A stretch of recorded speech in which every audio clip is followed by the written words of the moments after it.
Party ప్రారంభించినప్పుడు నాకు నిజంగా ఏ ఐడియా లేదు, ఏ అవగాహన కూడా నాకు లేదు. చెయ్యాలి అన్న ఒక్క మ్యాడ్ కమిట్మెంట్ తప్ప ఎలా నేర్చుకుంటాం, స్విమ్మింగ్ ఎలా నేర్చుకుంటాం, దూకే అంటే అంత మానసిక అంటే దాని ఏమంటే ఒక మెంటల్ బ్యాండ్ విడ్త్, అంత థింకింగ్ ఉందా మనకి. సో నేను అంతకుముందు మార్నింగ్ కూడా మీరు చూస్తుంటారా, మీరు ఎవరైనా వచ్చారు అక్కడికి? మార్నింగ్ వచ్చారు కొంతమంది, లైవ్ చూస్తుంటారు కదా. అంటే దేశం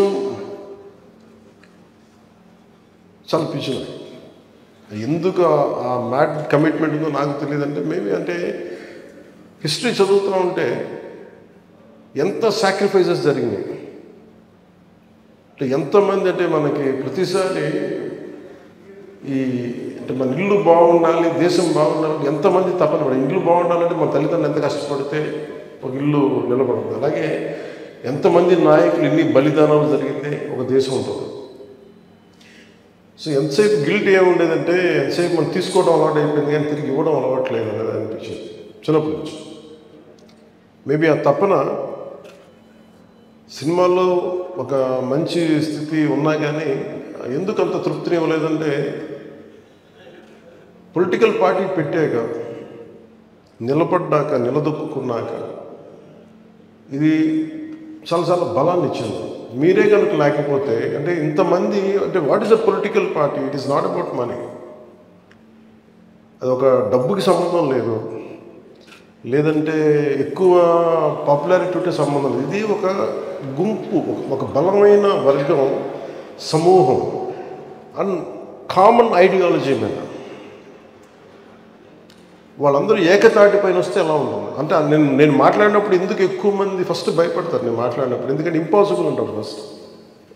నేను మాట్లాడినప్పుడు ఎలా జరుగుద్ది అంటారు, ఎలా ముందుకు తీసుకెళ్తాం అని సందేహం. ఎందుకంటే ఆ సగటు మనిషి సందేహాలు నాకు ఉంటాయి, కానీ నేను ఓవర్కమ్ చేసి వచ్చాను. మనం ఒక్కళ్ళని అడిగేసి ఎంతమంది వచ్చారు ఈ రోజున మీ అందరిని చూస్తే నాకు మనస్ఫూర్తిగా బ్యూటీషియన్ పని చేసుకుంటే అసలు మీకు రాజకీయాలకు సంబంధం ఏంటంటే ఉంటుంది, కానీ మీరు వచ్చారు కదా బలంగా. ఒక హౌస్ వైఫ్ ఉన్నారు ఇక్కడ, అలాగే ఉద్యోగం రాకపోయినా లేదా కాంట్రిబ్యూట్ చేయడానికి ఉన్నారు, మీరున్నారు. ఇట్లా ఒక్కొక్కళ్ళ దగ్గర ఒక్కొక్క స్టోరీ ఉంటుంది. ఈ రూమ్లో ఉన్న దాదాపు 100 మంది ఒక్కొక్కళ్ళ దగ్గర ఒక కథ ఉంటుంది. అంటే వాయా నేను ఎందుకు చేస్తున్నాను ఈ పని, నేను ఎందుకు ఇక్కడ ఉన్నానని. నా కోరిక ఏంటంటే ఈ ఇన్సూరెన్స్ అమౌంట్ పెంచాలని కోరుకుంటున్నాను. అది ఎలా జరుగుతుందంటే నాకు చాలా ఇన్సూరెన్స్ కంపెనీస్ చాలా మాట్లాడాలి. సో అందుకని మన ఈ ప్రేరణే మొన్న జాతీయ ఉపాధి హామీ పథకం కింద అక్కడ పనిచేసే శ్రామికులందరికీ వాళ్ళు ప్రీమియం కూడా పే చేయకుండా ముందు డైరెక్ట్ ఒక 2 లక్షలు ఇచ్చేస్తాం ఫస్ట్. అది దాని ప్రేరణ మన నుంచే కలిగింది, మన జనసేన పార్టీ నుంచే కలిగింది. నేను ఎందుకు ఈరోజు ప్రత్యేకించి మీరు గత కొద్ది రోజులుగా మీరు పడుతున్న శ్రమ ఇవన్నీ మన సెక్రటేరియట్ టీం అందరికీ చెప్పినప్పుడు ప్రత్యేకించి నేను మనస్ఫూర్తిగా నా హృదయపూర్వక నా గుండె లోపల నుంచి మీకు థ్యాంక్స్ చెప్పాలనుకున్నాను. ఇంకా అంటే నాకు దాదాపు 13 లక్షల మంది 15 లక్షల మంది మనకున్నారు మన క్రియాశీలక కార్యకర్తలు. అంటే ఒక్కొక్క క్రియాశీలక కార్యకర్త అంటే మొన్న మధుసూదన్ గారు ఈజ్ అన్ యాక్టివ్ క్రియాశీలక కార్యకర్త. అంటే ఇది అంటే ఎక్కడో ఒక చనిపోయిన 26 మందిలో ఒక జన సైనికుడు ఉంటాడు అనేది నేను అసలు ఊహకు కూడా నాకు అందలేదు. చాలా బాధ కలిగింది. అంటే నేను మొన్న ఆ అమౌంట్ ఇచ్చినప్పుడు కూడా పొద్దున కూడా నాకు అనిపించింది ఒక ప్రాణం వెనక్కి తీసుకురావాలి, కానీ చిన్న భరోసా ఇవ్వను ఆ డబ్బుతో. అలాగే నేను ఇంతమంది నన్ను విశ్వాసంతో నడుస్తున్నప్పుడు నేను ఎప్పుడు మీకు ఈరోజు మాటిస్తున్నప్పుడు నేను మిమ్మల్ని ఇబ్బంది పెట్టే పనులు అయితే చేయను. అలాగే నేను రిస్క్ తీసుకున్న తర్వాత మీలో ఎంతమందికి ఇబ్బంది లేకుండా రిస్క్ తీసుకోగలరు అప్పుడే రండి అంటాం. అంత నేను ప్రతిసారి నేను నా జీవితాన్ని రిస్క్లో పెట్టుకున్నా తప్ప మీ జీవితాన్ని ఎప్పుడు నేను రిస్క్లో పెట్టాను, ఎందుకంటే నాకు దాని బాధ్యత తెలుసు. అందుకని ప్రత్యేకించి ఈ సందర్భంలో మీరందరూ వచ్చినందుకు మనస్ఫూర్తిగా మీ అందరికీ పేరు పేరున ధన్యవాదాలు తెలుపుతున్నాను.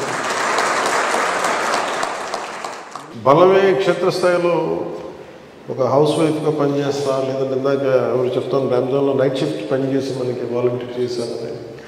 అలా ఇక్కడున్న డాక్టర్ ప్రసాద్ గారు, మీరు సంతోష్ గారు, ఇట్లా ఒక్కొక్కళ్ళు అంటే ఎంత విభిన్నమైన నేపథ్యాల నుంచి వచ్చారు ఒక్కొక్కళ్ళు.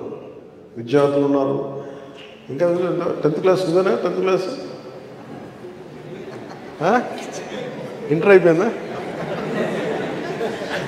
అండ్ ఇంత చిన్నపిల్లల దగ్గర 16-17 చిన్నపిల్లల దగ్గర నుంచి హౌస్ వైఫ్ దాకా వచ్చి డాక్టర్స్ దాకా వచ్చంటే ఇంత విభిన్నమైన నేపథ్యాల నుంచి వచ్చి మనందరం ఒక ఆశయం కోసం పనిచేస్తున్నామంటే దానికి నేను ఒక చుక్కాని లాంటి వాడిని. సెంటర్లో ఉన్నాను అంటే నా మీద మీరందరూ చూపించే అభిమానం నేను ఎప్పుడు కూడా ఏం కోరుకుంటానంటే, ఇన్ని లక్షల మంది ఎప్పుడు అభిమానం చూపిస్తున్నప్పుడు బయటికి నేను కూడా ఈ ప్రేమంతా దేశం వైపు పెట్టాలి, సమాజం బాగు కోసం పెట్టాలని కోరుకున్నాను ఇప్పుడు.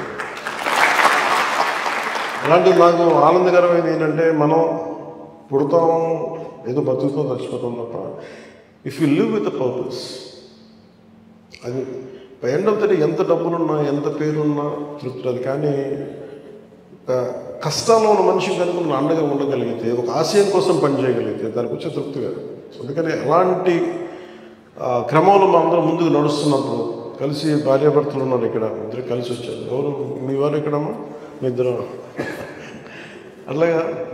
సో మీ అందరికీ ప్రత్యేకించి ప్రతి ఒక్కరికి పేరు పేరున నా హృదయపూర్వక ధన్యవాదాలు తెలుపుకుంటూ, ఈ ప్రేరణతోటి నేను ఒకటే మనం చాలా నెలల నుంచి చెప్తా ఉన్నాను, ఇలా క్షేత్రస్థాయిలో ప్రతి ఒక్కరిని నేను ప్రతి నియోజకవర్గంలో చాలా త్రికరణ శుద్ధిగా పనిచేస్తూ ఒక ఆశయం కోసం పనిచేసే మన ఆశయాల కోసం పనిచేస్తున్న ప్రతి ఒక్కరి క్షేత్రస్థాయిలో పనిచేస్తున్న దానికి జన సైనికులు అనాలని, వీర మహిళలు అని, లేదంటే మరి ఏ పేరైనా పెట్టుకోండి, కానీ వీటన్నిటికంటే కూడా మీరందరూ నా ఆత్మబంధువులు. మీరే ఇన్ని ప్రాంతాలు, కులాలు, మతం, హద్దులు దాటి ఇక్కడ ఇందులో ఉన్నోళ్ళు ఎవరు ఒక్క ప్రాంతానికి చెందిన వాళ్ళు లేరు.